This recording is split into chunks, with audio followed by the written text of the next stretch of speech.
Now, hinamon mo ako. I will make sure na hindi ka na maging security guard. I-flame nyo nga yung CCTV o ay makalusot sa pagsisinungaling mo. Akala mo magagamit mo ako? Stupido. Bastos ka! Bastos ka! Bastos ka! Bastos ka! Nagsalita ka lang ng T! Bastos ka! Pakinggan mo ako. Bastos ka! Bastos ka! Ito po ang pader na Serbisyo Publiko T3! Ako mangga! Diba? Grabe, ang tapang ah. Ang tapang sa TV, saka sa radyo ah. Pag upo sa Senado, tameme ang putya. Ang dami mong nabudol, walang yakan, gang radyo ka lang pala. Patawa-tawa ka dyan, ang daming bumoto sa'yo, lahat sila nanakawan. Trilyon yung ninakaw, wala ka man lang sinabi, miski ano dyan. Tapos idol nyo yan, putek hanggang radyo lang yan. Matapang lang yan pag security guard saka enforcer yung kalaban. Tapos yung paborito niyang kamurahan, si chairman. Tahimik ang putya, kasabot ka yata eh. Tatakbo-takbo ka ng senador, duwag ka pala eh. Wala ka pala, pang small time ka lang pala eh. Ang lakas-lakas mo man, chicks, wala ka naman palang bayag eh. Uy, ang daming nag-idol sa'yo, magsalita ka naman dyan. Ang kakapal ng mukha nyo, mahiya naman kayo, dalawa pa kayo dyan. Pinagluloko nyo yung mga tao, dalawang tulfo na nga nilagay dyan. Dalawa sa Kongreso, dalawa sa Senado. Aboy, magsilayas na kayo, wala pala kayong mga silbi dyan. Ang ganda pa ng slogan nila, kakampi ng inaapi. Yung pala depende sa umaapi. Pag malakas yung umaapi, hindi pwede. Ang lumalabas tuloy, mas matapang pa si Sherry. Pagdating sa korupsyon, yung katahimikan mo nakakabingi. Pag lumabas uli si Gutesa, isa to sa maiihi. Sa sobrang tahimik mo, kakampi mo na yata yung umaapi. Tandaan nyo, kapag tumahimik yung bata, nabigyan ng candy. Nabigyan ka ng candy, no? Sus, wag na tayo magaguan. Kung hindi ka talaga nabigyan ng candy, banggain mo nga yung dalawa na yan. Kahit gaano katapang, napapaamo niyan. Ang dami pang aso sa Kongreso, pinapakain yan. Kung hindi mo kayang banggain yung dalawa na yan, ibig sabihin yung mga taong bumoto sa'yo, pinagloloko mo lang. Grabe yung anak ni Boying, ang lakas uminom mo. Ben, anak ni Rafi yan. We, anak ba ni Rafi yan? Walang yan, sungay na lang kulang, kamukha na ni Boying yan. Grabe yung anak mo, Rafi, ang lakas uminom. Ang kapal pa ng mukha ng anak mo, binibidyohan habang nagbabayad ng milyon. Congressman niyang anak mo, normal lang ba yun? Ang mahiwagang tanong, kaninong pera yun? Tingnan mo ah, nung unang gabi, 2.4 million. Nung sumunod na gabi, 4.2 million. Biruin mo, naglulustay ng 6.7 million sa dalawang gabi lang yun. Uy, mga hinayupak na ICI, imbestigahan nyo to. Kawani ng gobyerno tapos lumulustay ng ganito, nakakabahala to. Uy, mga tarantado kayo, alamin nyo kung saan kumukuha ng pera to. Huwag nyo sabihin yung pinanggastos niya dyan, galing dito. Yun naman pala eh, kaya naman pala ganong gumastos eh. Yung anak mo pala yung nakatanggap ng pinakamalaking flood control budget eh. 1.1 billion tapos yung nasasakupan ng anak mo not flood prone. Abay, malakas pala kay speaker yung anak mo eh. Kaya naman pala tahimik yung idol nyo, mapuputukan sila eh. Hayop naman talagang diskarte naman na magnanakaw na speaker na yan. Kung sino yung sumbungan ng bayan, yun yung niligawan. Yung idol nyong mambubudol nagpaligaw naman para hindi halata sa anak pinadaan. So ngayon, alam nyo na kung bakit tahimik yung idol nyo sa nakawan sa flood control budget. Kasi nga, sa distrito ng Quezon City na hindi kabilang sa flood-prone areas, yung anak niya yung nakakuha ng pinakamalaking flood control budget. Yung taong bayan, ginawang negosyo, tapos yung gobyerno, ginawang racket. Kaya naman palang daming pera ng anak mo ah. Maliwanag pa sa sikat ng araw galing sa flood control budget ah.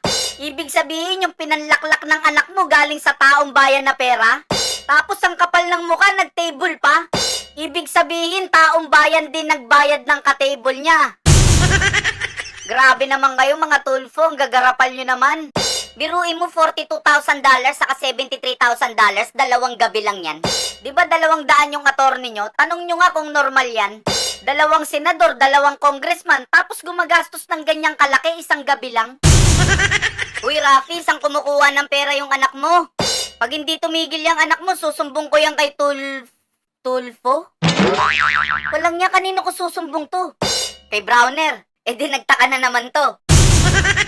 Kahit milyonaryo ka, Kung pinaghirapan mo yung pera, hindi ka gagastos ng ganyang kalaki. Pwera na lang pag hindi mo pinaghirapan tapos nakuha mo lang ng ganong kadali. Biruin mo hindi binabaha yung distrito mo pero pinalangoy ka ni speaker sa salapi. Kaya naman pala maning-mani sa kanya gumastos ng 6.7 million 2 gabi.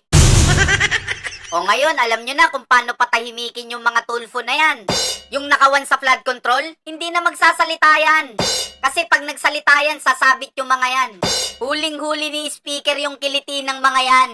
Hulugan mo lang ng token, tatahimik yung mga yan. Inamin ni Quezon City 2nd District Representative Ralph Tulfo na siyang nasa viral video sa isang bar sa Las Vegas, Nevada sa Amerika. O ano pang ine-expect nyo dyan? Yun lang, inamin niya lang. Big time si Nepo Baby, Las Vegas, Nevada pa yan. O diba, hindi man lang inimbestigahan? Oo nga pala, sometimes you have to bend the law. Kaya pala sobra yung pagkakabend niya dyan. Anong dahilan ni Nepo Baby? Ayan o, pakinggan natin. Humingi ng tawad si Tulfo at sinabing naiintindihan niya ang reaksyon ng publiko. Nilinaw din ng mambabatas na walang nawaldas na pondo ng bayan dahil nag-ambagan silang magkakaibigan. Yun naman pala, nag-ambagan naman pala eh. Kayo, napakamalisyoso nyo eh. Inaaway nyo si Nepo Baby eh. Dapat kasama yung taong bayan, nag-ambag din kami dyan eh. Nag-ambagan daw sila, pero siya yung pumirma. Ginamit lang daw yung credit card niya, ginawa pa tayong tanga. Kung meron mang nag-ambagan dyan, taong bayan yun, di ba? Eh di wala ka palang pinagkaiba sa kanila. Nag-ambag-ambagan yung taong bayan, tapos pinangkasino nila. Saka nung September 26, 2024, convoy neto yung nahuli na dumaan sa bus lane sa kahabaan ng EDSA. Oo pare, nahuli sa EDSA. Eto malupit, ilang buwan lang nahuli na naman sila. Nung January 23, 2025, walang niya ganun uli ang eksena. Nahuli uli sila dumaan sa bus lane sa kahabaan ng EDSA. Alam mo Rafi, yung anak mo abusado talaga eh. Kabago-bago pa lang balahura na yung ugali. Kung ako sa'yo, Rafi, bibilang ko ng basto malaki. Kasi walang ginawa to kundi dumaan sa bus lane eh. Pakuya-kuya-kuy na lang ang angas ah. Ang yaman na ah. Patahimik lang ah. 1.1 billion biruin nyo kay bunso pa lang yan.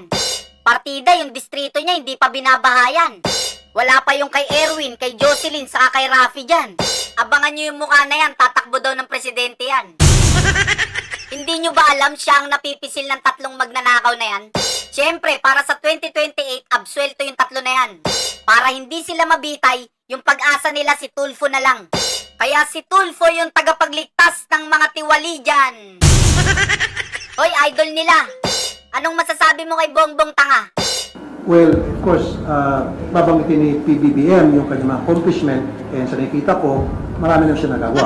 For me, if you ask me, how would I rate him? Kasi marami na tumatawag sa akin, at least nandito na kayo mga taga-media. I think he did an excellent job. He's doing an excellent job. Excellent job ah. Marami daw siyang nagawa. Magbigay ka nga ng isa. Uy, magbigay ka ng isa. Ah, gets ko na. Ayan pala. Mga walang niya, ang dami nga. Nagawa? Hindi, ng pera. O demonya, pagtanggol mo na si Bongbong, bilisan mo. Mauubusan na kayo ng tangang supporter nyo. Yung mga kabangag nyo. Saka gawin mo na yung assignment mo. Saka magdi-December na, magbobonus na kayo. Galingan mo, magtanggol sa amo mo. Patid ko na nagdadrag siya! Diba? Batid mo? Samantalang nandiyan ang test ng St. Luke, sinabing hindi. So muli mga ka-clear, alam nyo yan. Sige, kaya mo yan. So alam natin to. Nakita natin. Medical certificate. Hospital ang nagpatunay na lahat ng binibintang na yan ay walang katotohanan. Ang hirap ipagtanggol, di ba? Gawin mo, bitbitin mo na yung amo mo palabas, tapos pasukuin mo na. Sige na bro ha, bitbitin mo na. Kasi pag ako pa bumitbit sa adik na yan, babalibag ko pa. Biruin mo yung presidente mo na yan, adik pala yan. Kaya pala babuy na yung Pilipinas dahil sa bongbong na adik na yan. May presidente pala tayong adik, kaya tumindi yung mga nakawan. Biruin mo, magnanakaw na, adik pa. Kaya pala umiekis yung panganyan. Ayaw namin ha, ayaw namin na adik na presidente. Yung nagbunyag yung mismong ate. Halimbawa, pasahero kami. Tapos bigla naming nalaman addict pala yung driver. Natural, bababa kami. Kung gusto mo ng addict na presidente, ikaw na lang, wag mo na kaming isali. Ikaw ba naman, sisihin mo ba naman yung bagyo? Addict ka talaga. Yung bagyo daw hindi sumusunod sa schedule. Wow, pare, last ng tama. Tapos yung 4,000 pages binasa. Binabasa niya habang nagngangalit yung panga.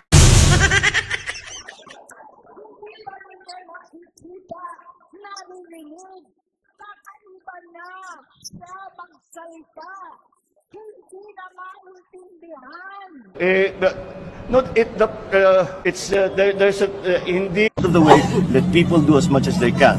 Now that we have found that we hear that it is it's a bet.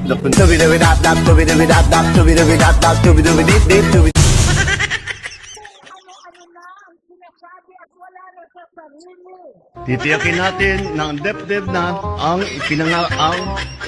titiyakin natin na ang DepEd na ang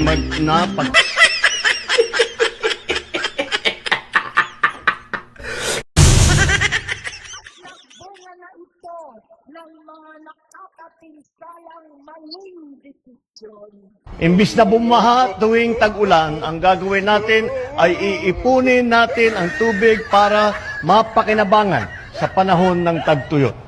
Ngayon lang nangyari yan sa ating bansa. Ato tiboying, ato tiboying. Ato imbut man ni bangag. Ato tiboying, ato tiboying. Kakatuan to tayo. Pag-away bangag, tatatuan to tayo. Ato tiboying, I love bangag 3 times a day. Yay! Yoya! All lights. Camera rolling. Action! Magandang araw po sa inyo lahat.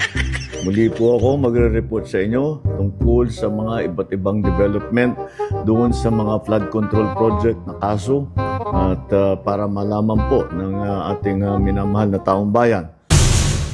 Huwag mo kaming tawaging mahal, please lang, pwede ba? Kada sinasabi mong mahal mo kami, ang hapdi sa tenga.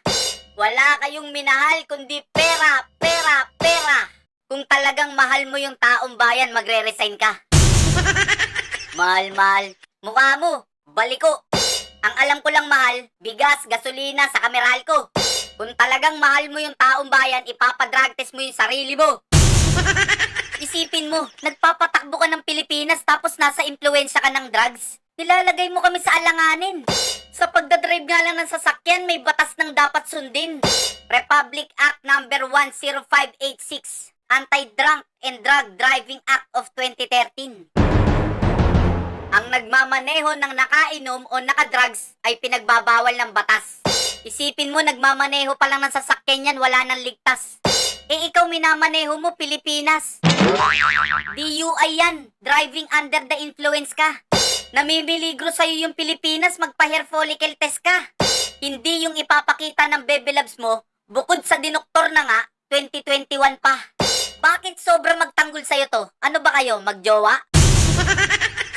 Ito na po sa mga individual na may warrant of arrest sa Sandigan Bayan kaugnay sa mga flood control anomalya ang nasa kustodya na ng ating mga otoridad. Isa naman sa kanila na inaresto ng NBI at 6 naman ay voluntaryong sumuko sa CIDG. Meron din 2 akusado po na nagpahayag na ng intensyon na sumuko at susundin na ang PNP CIDG. Ganon. So, ibig sabihin, marami na palang sumuko. Eh, ikaw, kailan ka susuko? Alam mo, President, ang kapal ng mukha mo. Yung maanumalyang 2025 budget, permado mo. Lahat ng mga budget insertions, pananagutan mo.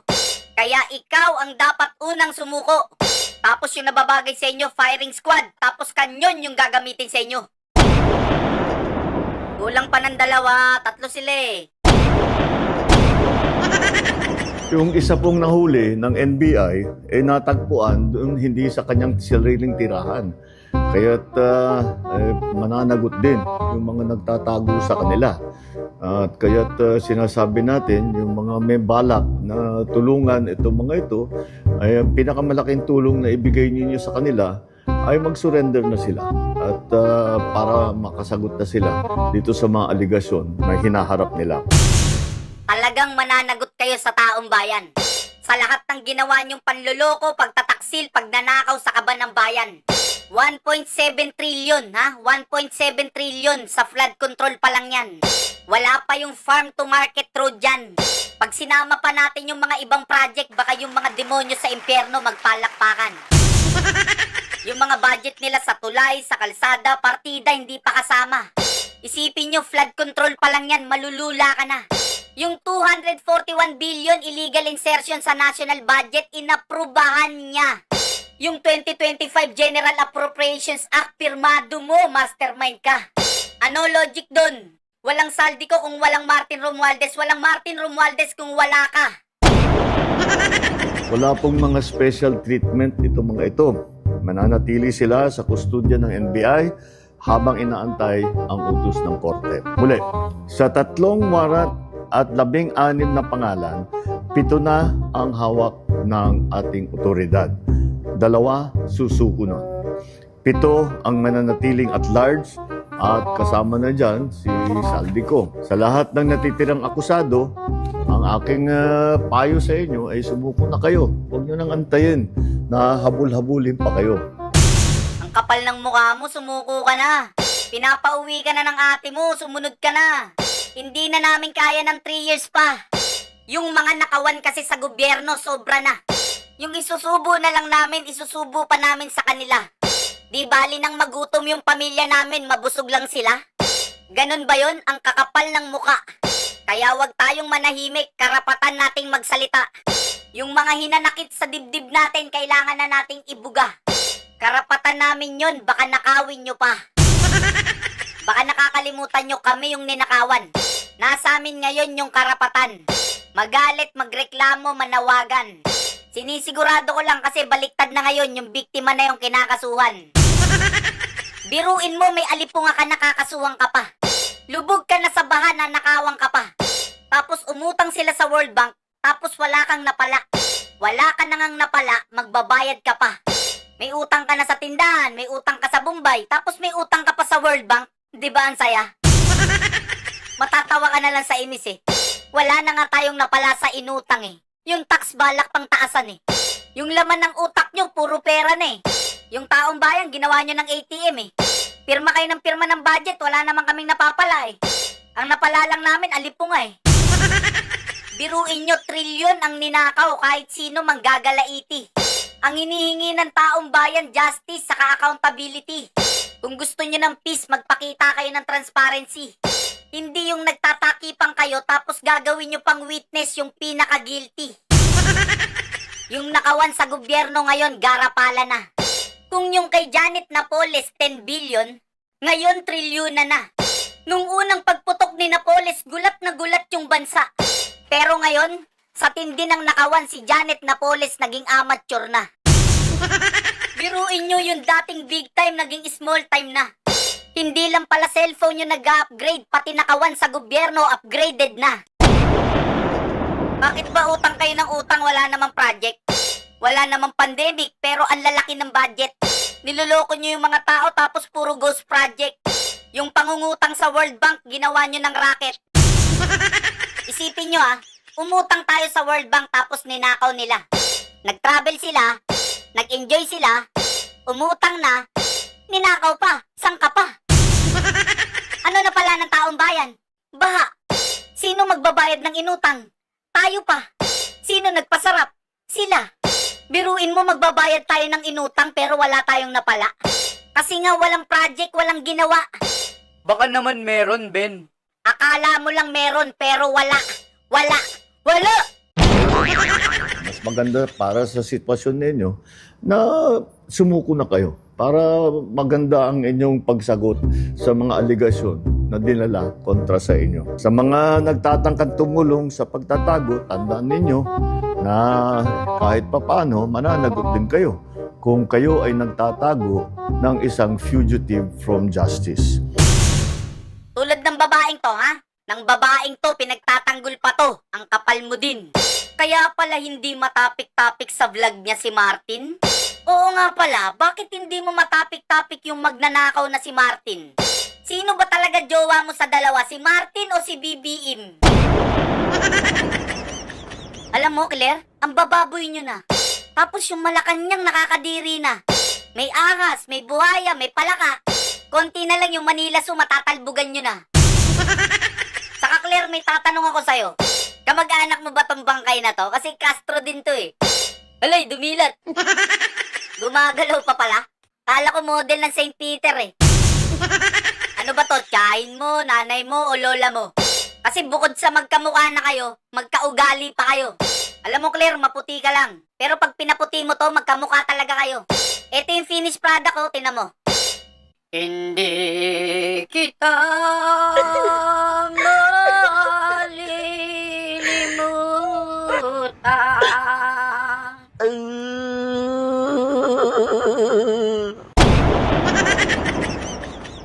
Patid ko na nagdadrag siya. Diba? Batid mo? Oh, nagda-drugs nga, narinig mo naman, di ba? Samantalang nandiyan ang test ng St. Luke, sinabing hindi. Sige, pagtanggol mo, galingan mo. So muli mga ka-clear, alam nyo yan. Go girl! So alam natin to. Yung ano? Nakita natin. Yung... Medical certificate. Anong pinagsasabi mong medical certificate? Drug test ang hinihingi. Alam mo ba yung drug test? Ha? Marunong ka bang umintindi? Saka ate na yung nagsalita ha? Ate.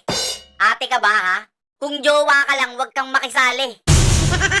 Naturingang attorney ka, hindi mo alam to na kapag hinayaan mo may matinding consequence. Nanganganib yung Pilipinas sa drug addict mong amo, kaya yung mga Pilipino natitense. Kung yung driver driving under the influence, yung amo mo managing the country under the influence.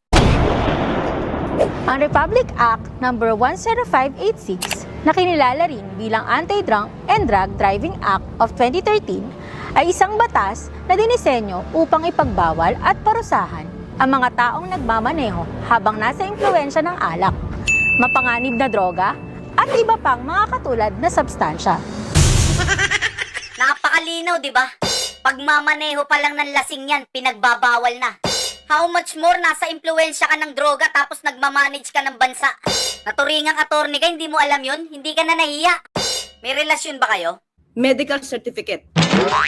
Anong medical certificate? Ang tanong ko, yung sagutin mo. May relasyon ba kayo ni Bongbong? Aminin mo. Medical certificate. Medical certificate. Sige na, umaming ka na. Mag-jowa bells kayo, halatang halata. Ano tawagan nyo? Bonger? Yun ba?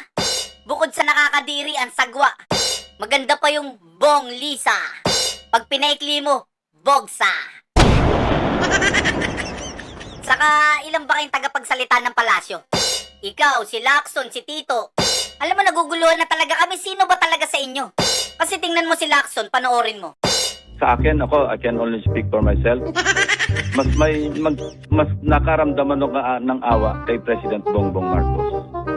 At nawalan ako ng bilib kay Senadora Aimee sa kanyang ginawa. Pwede niyang gawin, merong ibang forum para dyan Huwag dun sa harap ng daan-libong tao na hayagan mong sisiraan, totoo man o hindi, Hindi natin alam kung ano katotohanan. Ang alam lang natin yung mga facts. Tingnan mo to si Lacson. Naawa kay Bongbong pero sa mga taong ninakawan, hindi. Biruin mo, chairman siya ng Blue Ribbon tapos ganyan yung pilantik ng labi. Uy, chairman ka tapos pinapakita mo na meron kang pagkampi. May bago palang tagapagsinungaling yung palasyo Saka napakasagwa ng makeup mo, masyadong napaputi yata. Saka masyadong makapal. Yung makeup? Hindi, yung muka. Nagmukha kang bulldog na bakla. Bawat yuko ng sandali, halos di ko alam. Naglalakbay ang diwa sa ligayang nakamtan. Gamot na bawal ay ayaw ko nang tigilan. Hinahanap-hanap ko at inaasam. Ate, magbabago na ako, ate. Ng pwestuhan. Pwestuhan lang, ate, kasi masikip na dun sa pwesto dun eh. O, throwback tayo, throwback. Para lahat ng mga kasinungalingan niya, ma-recall. Kung paano niya pinaikot, niloloko yung mga madlang people. Ito yung zona ng bangag niyong presidente noong 2024. Niyayabang netong sinungaling na to na nakatapos daw sila ng 5,500 project sa flood control. Sa pagpihit ng panahon, ang hagupit ng La Nina at mga matinding pag-ulan naman ang ating binabantayan at pinaghahandaan. Mahigit 5,500 flood control project ang natapos na.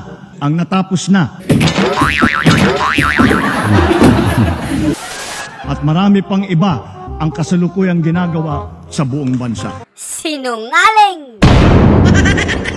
Meanwhile, wala kaming makita na kahit isang hollow block, isang ng simento, walang equipment dito. Lahat itong project na ito, ghost project.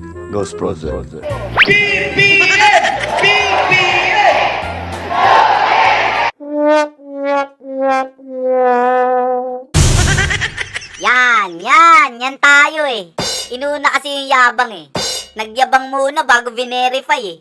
Sa sobrang tanga ng presidente nyo, hindi marunong mag-due diligence eh. Kala ko ba 5,500 flood control project tapos na? Tapos bigla mong sasabihin, miski isang hollow blocks wala kang makita. Ibig sabihin yung pinagyayabang mo sa zona mo, puro kasinungalingan pala. Biruin mo, sinungaling ka na, manloloko ka na, magnanakaw ka na, adi ka pa.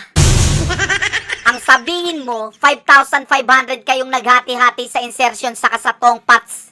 Ang galing mong gumawa ng teleserye, hindi ka patamaan ng kidlats. Kung buhay lang si Kuya Germs, pinasok ka niya sa dots.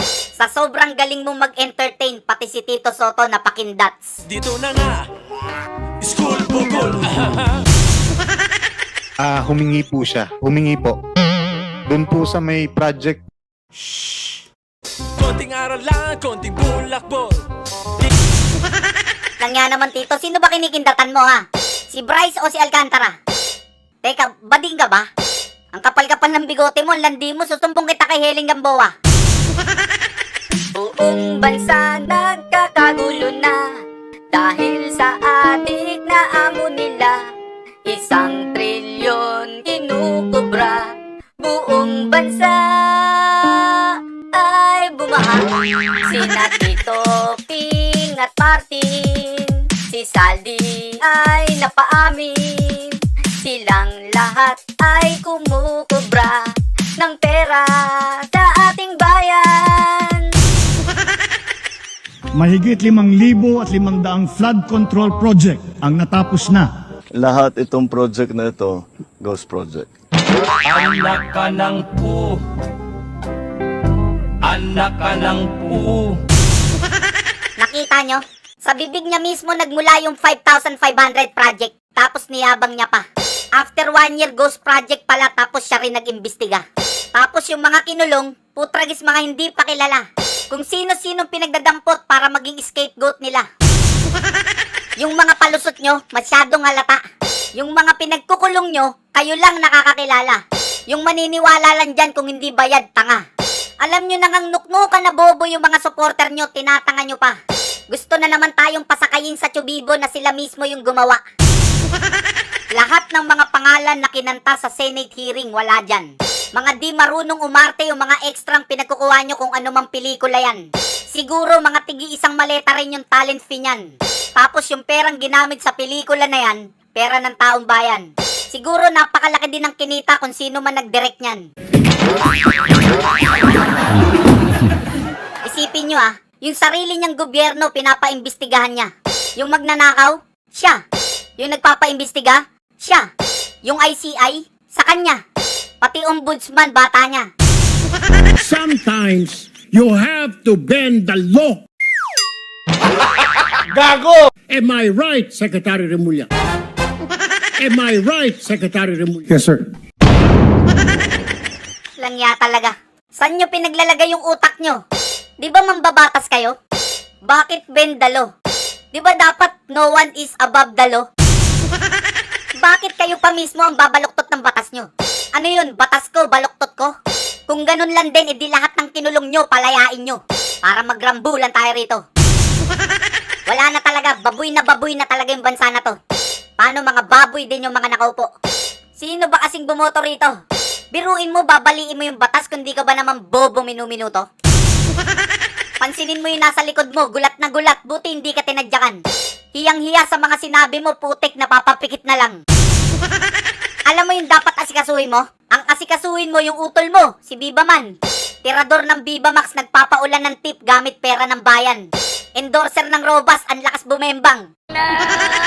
Sa pulang idol nyo. Teka. Bakit parang buntis si Sherry? Ben, wag mong pagbintangan si Rafi. Ang laki kasi ng tiyan, gagi. Sa pulang idol nyo. Hindi talagang ang laki talaga ng tiyan eh. Kaya naman pala nagpa-Robas challenge sa FB. Eh ano ngayon kung nagbababae siya? Ang nakakaya kung nanlalalaki kapatid ko. Kahit kailan talaga, si Raulo talaga yung kuya mo. Kaya nasasapak ni Claudine to eh. Yung mga tulfo, nakakahiya na. Eto, bendalo. Kaya pati utak, bend na. Eto naman si Totoy Laklak. Naglulustay ng pera ng bayan sa Amerika. Ikaw naman, Idol. Paano ka magiging tapat sa bayan kung mismong sa asawa mo, taksil ka? Tapos yung ombudsman natin, di ba dapat member ng Philippine Bar with impartiality and competence?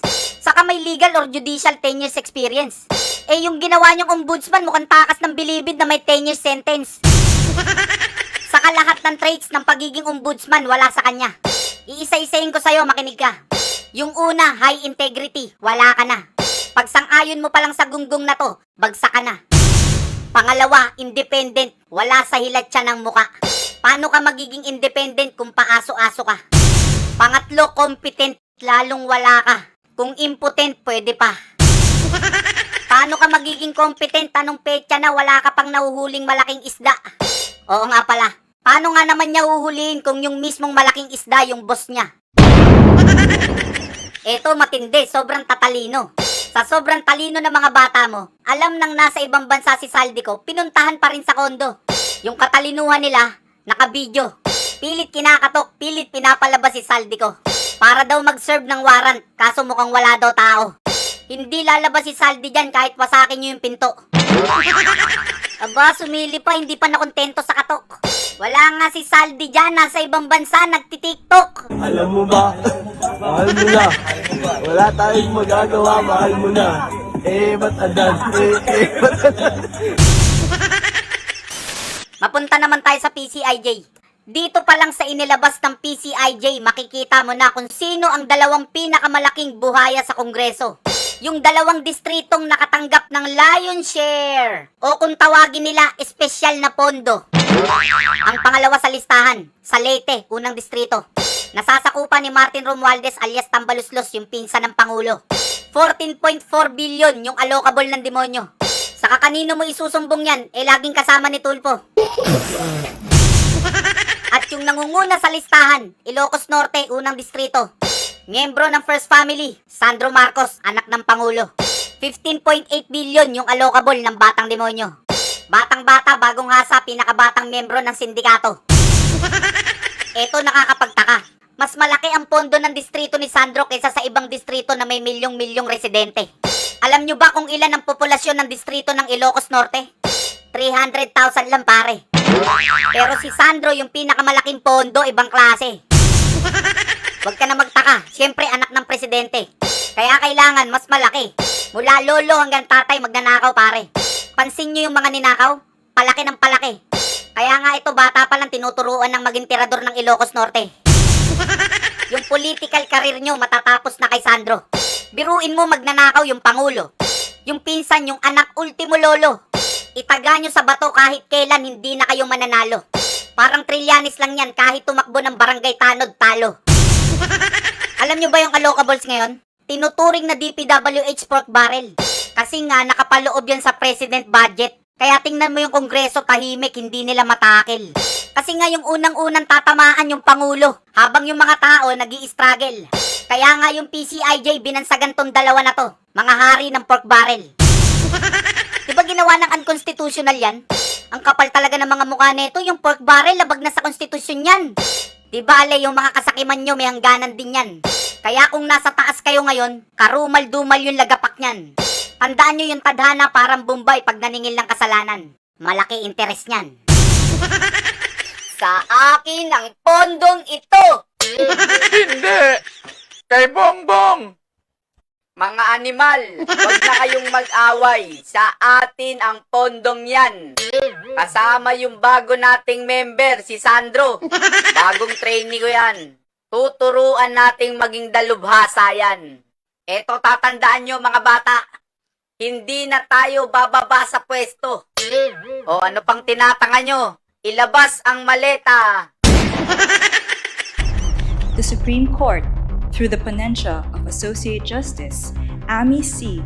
Lazaro Javier, unanimously ordered the return of PhilHealth funds previously transferred to the National Treasury in the amount of 60 billion pesos and permanently prohibited the transfer of the remaining 29.9 billion fund balance. Hoy Batman, narinig mo ba yon? Pinag-uutos na ng Supreme Court na ibalik nyo na sa PhilHealth yung pinagkukuha nyo dun. Biruin mo kinuha nila yung 60 billion. Nakuha pang mahiya, nagtira pa ng 29 billion. At kung may bala kayong kuhain yung natitirang pera ron, pinagbabawal na rin ng Supreme Court yun. Kaso yung mga beneficiary ng PhilHealth, kinakabahan, alam mo ba yon? Sabi nila sa akin, sa ilatsa pa lang daw ng pagmumukha mo, mukhang kukunin mo yun. Hindi mo pwedeng basta-basta galawin yung pondo ng PhilHealth dahil GOCC yun. Inilaan para sa mamamayan yun. Ano ba kasing nakain mo? Bakit mo kasi ginalaw yun? Huy! Kinakausap ka, sagutin mo ko. Bakit mo kasi ginalaw yun? Natutulog yung pera. Ano daw? Sino daw natutulog? Ulitin mo nga uli. Natutulog yung pera. Hindi naman kayang gastusin ng PhilHealth. Ah, ganun. Kaya sabi natin, ay gamitin muna natin to para sa mga ibang programa. Wow! Tulad ng... Katulad ng infrastructure. Gago! Walang niya ka talaga. Pagdating talaga sa pera ng bayan, putragis, hindi pwedeng mawala si Recto dyan. Narinig niyo yung dahilan? Natutulog daw kasi yung pera kaya niya pinakailaman. Walang niya ka, kahit bangungutin pa yan, wala kang karapatang galawin yan. Hindi naman kayang gastusin ng PhilHealth. Oh my goodness! Kahit gastusin o hindi kayang gastusin, wala ka ng pakialam dun. Nakalaan yan para sa mga state insurer. Kaya hindi mo dapat pinapakailaman yun. Para sa oras ng pangangailangan ng mga kababayan natin yun. Hindi mo basta-basta pwedeng galawin yung pondo ng mga GOCC o kumpanya o korporasyon. Dahil may mga mandato silang dapat gawin para makatulong sa mga tao, tandaan mo yun. Kawawang mamamayan, lalo na yung mga lolo't lola. Yan na lang yung inaasahan nila pag nagkasakit sila. Hindi na kayo naawa, kinuha nyo pa. Tapos gagamitin daw sa infrastructure. Eh miski isang hollow blocks nga wala. Wala kaming makita na kahit isang hollow block, isang ng simento, walang equipment dito. Lahat itong project na ito, ghost project. May farm to market road na idineklarang tapos, pero walang simento. Katulad ng infrastructure. Wala kaming makita na kahit isang hollow block, isang ng simento, walang katulad ng infrastructure. Pero walang simento. Infrastructure. Gago! Meron ding tila hinabol buhusan ng simento kahit walang bakal. Ibang klase talaga, oh. Pinaprank mo ba kami dito? Infrastructure tapos walang semento? Mga garapal, mga manloloko. 60 billion yung kinuha nyo sa PhilHealth, di kayo makabili ng semento? Wala ng semento, wala pang bakal, talagang balasubas. Yung mukha nyo, susuko talaga yung bakal sa tigas. Kung wala palang infrastructure, yung perang kinuha nyo sa PhilHealth, saan nyo winaldas? Kung ako sa DPWH, yung mukha nyo gagawin kong bakal para yung daanan tumigas. Bakit kasi nakapwesto na naman to si Recto? Wala na to, di ba? Halos isumpa na to ng mga tao, di ba? Kung sino man naglagay dito, napakatanga. Ang daming paglalagyan sa finance pa talaga. Ben, ES na siya. Ano, ES na? Tingnan mo, tanga talaga, pinromote pa. Umangat ng 4 to 5% ang contribution rate ng mga empleyado para sa kanilang PhilHealth. Ang titindi nyo talaga. Kakakuha nyo lang ng 60 billion tapos yung contribution tinaasan nyo. Hulog kami ng hulog tapos kukunin nyo. Nung 2024, tinaasan nyo. Ngayong 2025, kunwari, niretain nyo. Para sa 2026, dodoblihin nyo. Hindi nga kami sigurado kung yung 60 billion na ibalik nyo. Yung unang tanong, bakit tinaasan? Ang nagtaas niyan, Kongreso, may batas yan.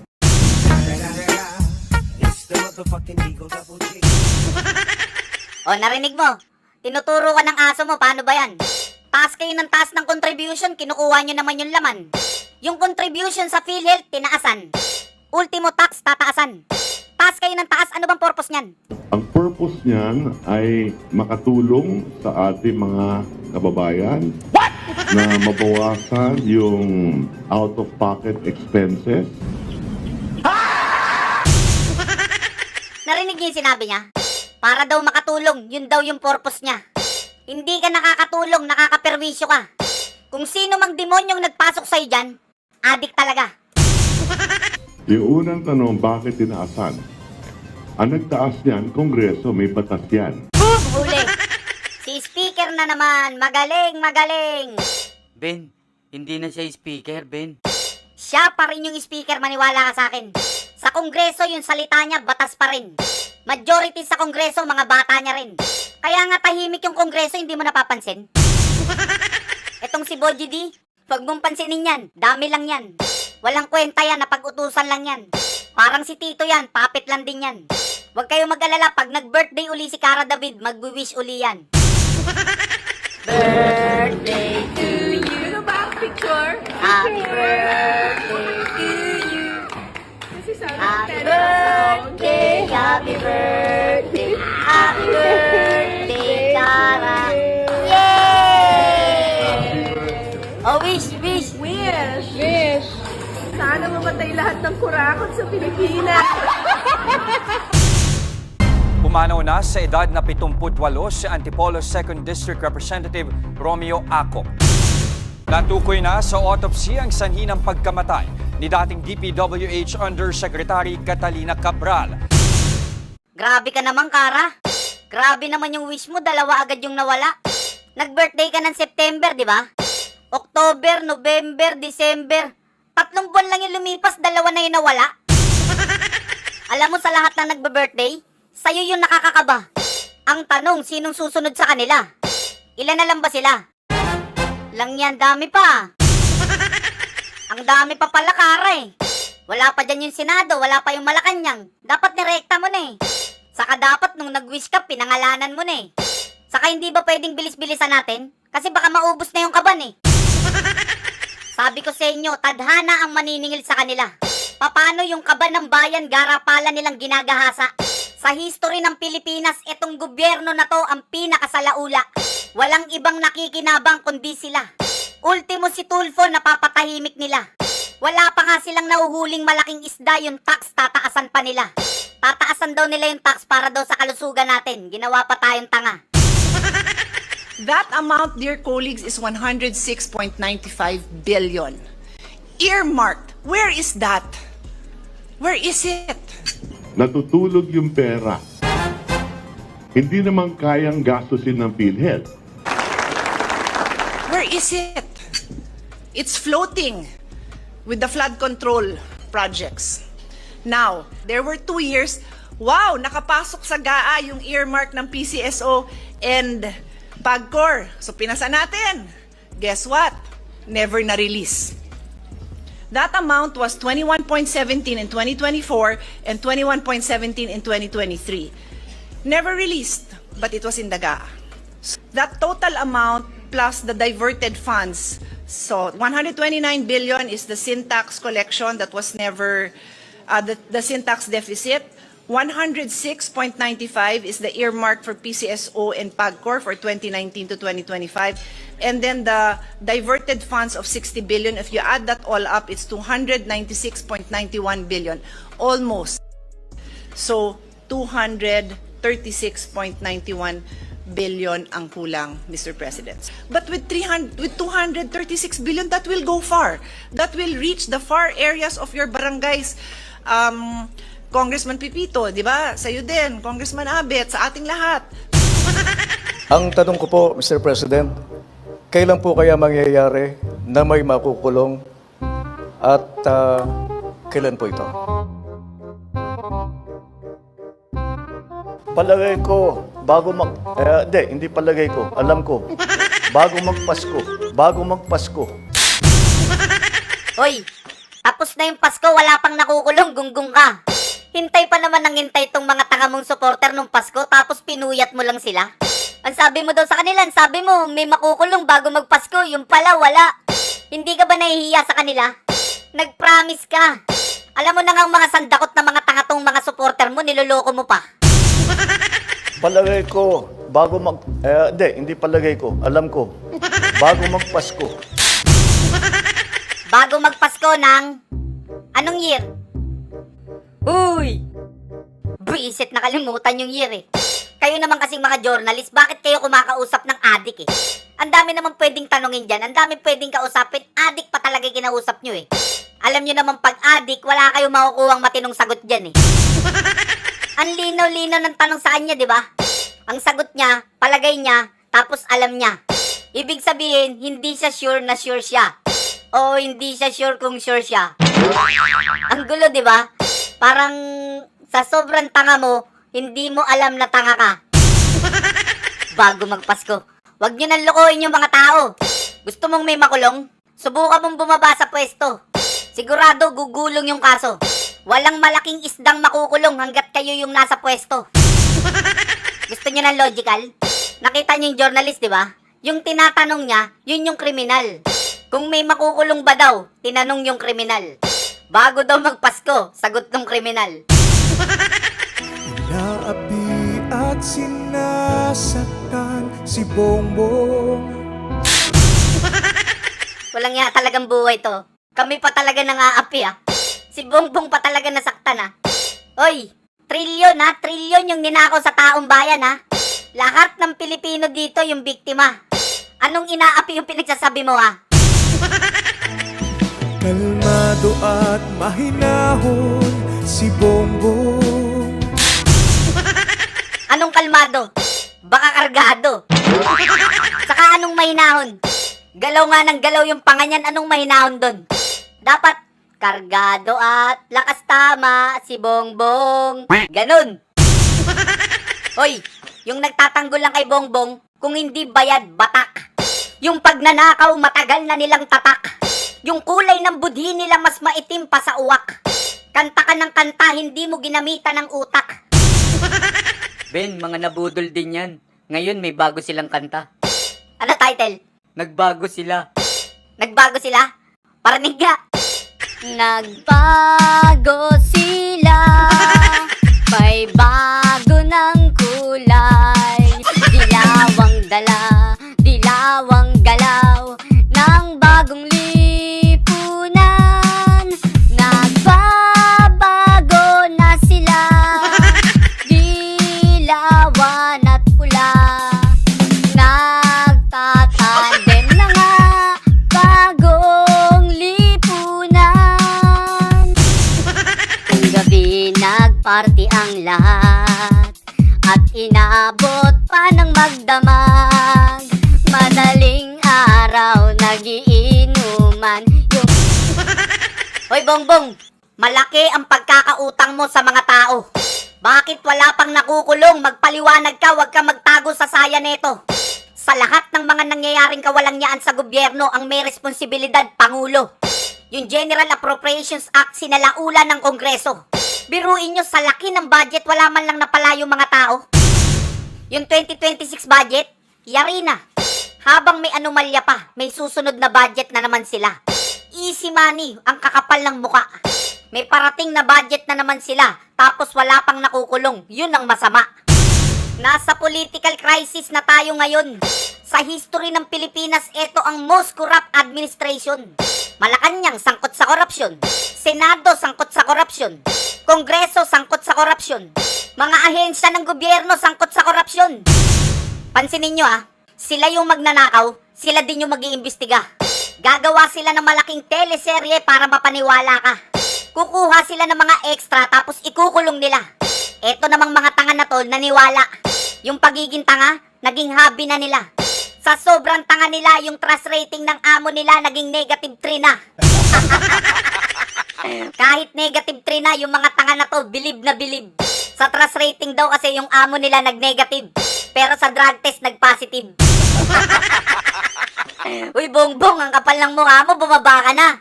Buong Pilipinas sa'yo, wala nang tiwala. Biruin mo, negative 3, hindi ba kayo nahihiya? Kung presidente ng ibang bansa yan, nag-resign na. Uy, mga tanga, wala na sa kulay to. Nasa krisis na tayo. Yung biktima rito, buong Pilipino. Yung kahirapan, hindi magtatanong kung anong kulay mo. Yung baha, hindi magtatanong kung anong kulay mo. Yung bagyo, hindi magtatanong kung anong kulay mo. Basta sa 2028, BP Sara tayo. Grabe talaga, grabe talaga si BP. Nung September, positive 25 si BP. Nung November, positive 31 si BP. Yung bongbong nyo, sarap sampalin, negative 3. Kung ako sa inyo, iuwi nyo na sa Ilocos yan. Incompetent naman yan. In short, walang silbi. Ipasok nyo na lang sa barangay yan. O kaya parehab nyo. Pasampal nyo yung muka para tumuwid yung panganyan. Yung national budget noong 2023, 5.2 trillion. Noong 2024, 5.7 trillion. Noong 2025, 6.3 trillion. Partida, puro mga ghost project pa yun. Hindi nyo napansin yung budget, palaki ng palaki. Para yung manakaw nila, padami ng padami. Sa history ng Pilipinas, eto pinakamagnanakaw na presidente. Mas matindi pa to kay Pinoy, grabe. Kaya walang makakasuhan, sila yung kriminal, paano may mahuhuli?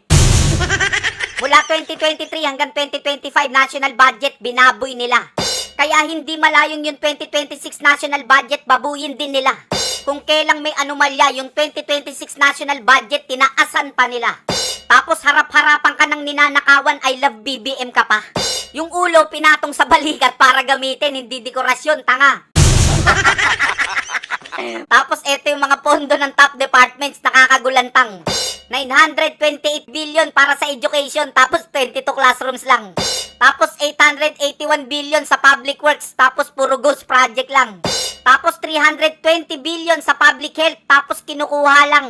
Kaya kung I love BBM ka pa rin, magparehab ka na lang. Magandang gabi po sa inyong lahat. How are you, UP Diliman? Buhay pa ba kayo?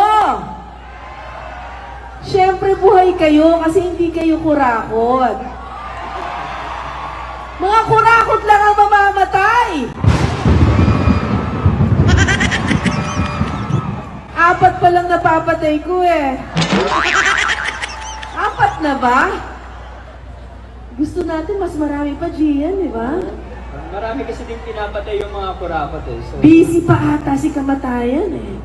hopefully, this gives them time to repent. Oo nga eh. Naalala ko kanina, nakita ko yung itsura ng buwaya eh. Parang pakiramdam ko, nahiya yung mga buwaya sa katakawan ng mga politiko natin. Oo nga, parang nakakahiya pa sa kanila. Correct! Alam niyo po, ilang docu na po ginawa ko tungkol sa mga buwaya. Sa totoo lang yung mga buwaya, hindi po ganun katakaw. Isang tao, isang araw lang kinakain ng mga yun eh.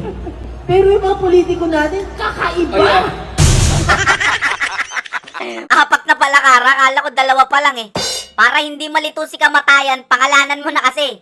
Halimbawa, 1st District ng Leyte. O kaya 1st District ng Ilocos Norte. O kaya yung magnanakaw na adik na may bibig na tabingi.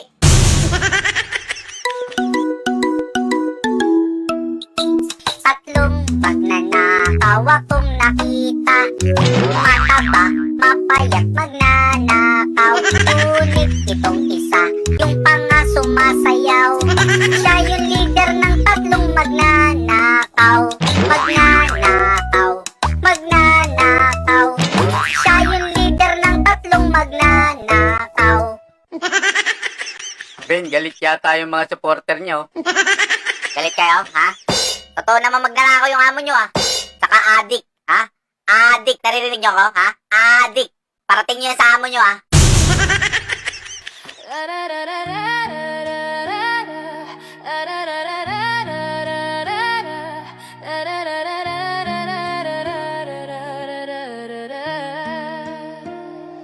Tatlong magnanakaw, bayan ng dinurog, Bongbong Marcos, Zaldi ko, pati si Tambasugo. Tatlong magnanakaw, pera'y nilalamon, masang gigising panahon ng paniningil ngayon. Tatlong magnanakaw, bayan ng dinurog, Bongbong Marcos, Zaldi ko, pati si Tambasugo. Tatlong magnanakaw, pera'y nilalamon, masang gigising panahon ng paniningil ngayon.